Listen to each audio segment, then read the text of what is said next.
सोसायटीमध्ये conveyance did झालेलं नाहीये, अशा सोसायटींनी काय करायचं?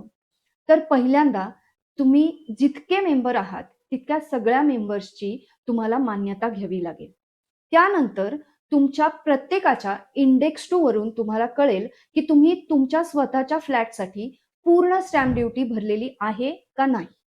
मग ती जर स्टॅम्प ड्युटी पूर्ण भरलेली असेल, तर तुम्हाला सगळी प्रोसेस अतिशय सोप्या पद्धतीने करून कन्व्हेन्स डीड करून घेता येतं. आता अशा कन्व्हेन्स डीडला बिल्डरची कितपत गरज असते? तर कन्व्हेन्स डीड 2 प्रकारे करता येतं. तुम्ही कन्व्हेन्स डीड करून द्या म्हणून बिल्डरला अप्रोच होऊ शकता आणि बिल्डर त्यांच्याप्रमाणे किंवा बिल्डर स्वतःकडून कन्व्हेन्स डीड इनिशिएट करून ते तुम्हाला रजिस्टर करून देऊ शकतात. मात्र अनेक ठिकाणी ज्या सोसायटीज रिडेव्हलपमेंटला आलेल्या आहेत, अशा अनेक ठिकाणी बिल्डरचा पत्ताच नसतो किंवा बिल्डर कन्व्हेन्स डीड करून द्यायला तयार नसतात. मग अशा वेळेस डीम्ड कन्व्हेन्सची प्रोसेस वापरून तुम्ही तुमचं कन्व्हेन्स डीड करून घेऊ शकता.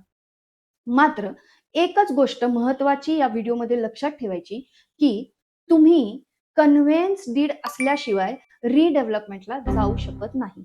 कारण कन्व्हेन्स डीड मध्येच जमिनीचे अधिकार हे सोसायटीला ट्रान्सफर झालेले असतात. धन्यवाद.